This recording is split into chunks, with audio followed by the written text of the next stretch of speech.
بسم اللہ الرحمن الرحیم۔ معزز خواتین و حضرات، السلام علیکم ورحمۃ اللہ وبرکاتہ۔ شادی کے لیے کس قسم کی عورت کا انتخاب کیا جائے؟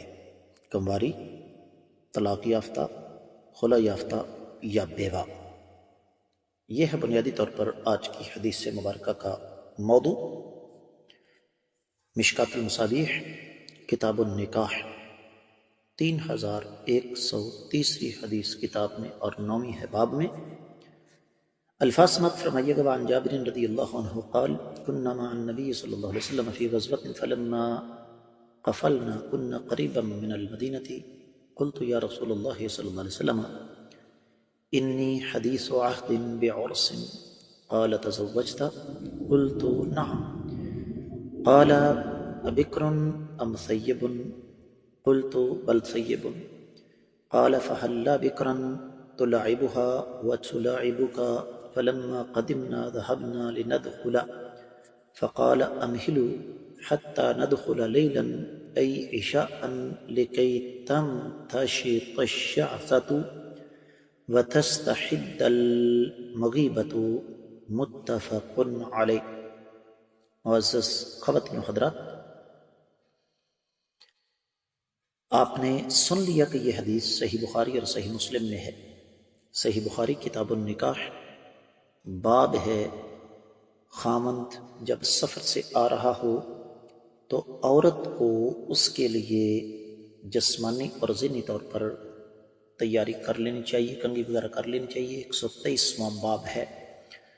5247، 2967، 5367، 2385، 2309، 4052، 2718، 5080، 5245، 5079، 5247، 6387، 2470، 2604، 3089، 2097، یہ احادیث مبارکہ ہیں صحیح بخاری میں۔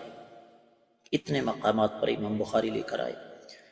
امام مسلم رحمہ اللہ 3640، 3642، 4098، 4100، 3638، 3641، 3637، 1658، 4103، 7، 5، 1657، یہ تمام کے تمام حوالہ جات صحیح مسلم کے ہیں۔